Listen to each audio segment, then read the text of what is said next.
आसमान से रिस्क उतरने का मौजज़ा, मनो सलवा का पूरा वाक़या। जब हज़रत मूसा अलैहिस्सलाम अपनी कौम बनी इसराइल को फ़िरौन के जुल्म से निजात दिलाकर दरियाए नील पार ले आए, तो वो लोग सीनाए सीना के बयाबान सहरा में पहुंचे, जहां न साया था न खाने पीने का कोई इंतजाम। गर्मी की शिद्दत, भूख की तकलीफ और लंबी मसाफत ने सबको थका दिया। बनी इसराइल कहने लगे, ए मूसा, हमें यहाँ मरने के लिए लाए हो? हम मिस्र में कम से कम खाने पीने के आदी थे। हजरत मूसा अलैहिस्सलाम ने अपनी कौम को तसल्ली दी, डरो मत, मेरा रब तुम्हें वो रिज्क देगा जो जमीन पर किसी को नसीब नहीं हुआ। और फिर हुआ यूं कि सुबह के वक्त जब सूरज तुलू हुआ तो बनी इसराइल ने देखा जमीन सफेद दानों से ढकी हुई है, जैसे ओस या बर्फ के मोती हों। यही मन था, एक मीठा, नरम, खुश जायका खाना जो शहद या मीठे बिस्किट की तरह लगता था। फिर शाम के वक्त बादलों से परिंदे उतरने लगे, छोटे साइज के नरम गोश्त वाले परिंदे जिन्हें सलवा कहा गया। ये अल्लाह का खास करम था कि सुबह मन और शाम को सलवा मिलने लगा। न काश्त की जरूरत,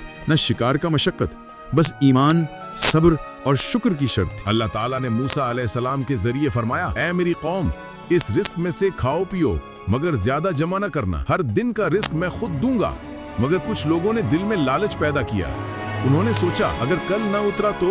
यूं उन्होंने मन व सलवा को जमा कर लिया। जब अगली सुबह हुई तो वो आसमानी रिस्क सड़ गया, बदबू करने लगा और कीड़े पड़ गए। हजरत मूसा अलैहिस्सलाम ने फरमाया, तुमने अपने रब पर यकीन नहीं किया, अल्लाह की अता पर शक किया और लालच ने तुम्हारा रिस्क बर्बाद कर दिया। आसमान से रिस्क का बंद हो जाना। कुछ अरसे तक बनी इसराइल पर यही करम जारी रहा। हर सुबह ताज़ा मन उतरता, हर शाम सलवा आता, मगर रफ्ता रफ्ता उन्होंने नाशुक्री शुरू कर दी।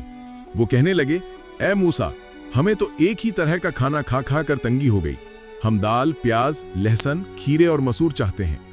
अल्लाह पाला को ये नाशुक्री पसंद ना आई, चुनाचे उन पर आसमानी नेमतों के दरवाजे बंद कर दिए गए। अब उन्हें जमीन पर खुद मेहनत करके खाना उगाना पड़ा। सबक: अल्लाह जब रिस्क देता है तो ईमान और शुक्र के बदले देता है, और जब बंदा नाशुक्री करता है तो नेमतें छिन जाती हैं। शुक्र से रिस्क बढ़ता है, लालच से कम हो जाता है। आखिर में पैगाम: अल्लाह पाक फरमाता है, लाइन शकर तुम लाजीदन्नकुम, अगर तुम शुक्र करोगे तो मैं तुम्हें और ज्यादा अता करूंगा। सूरह इब्राहीम 62।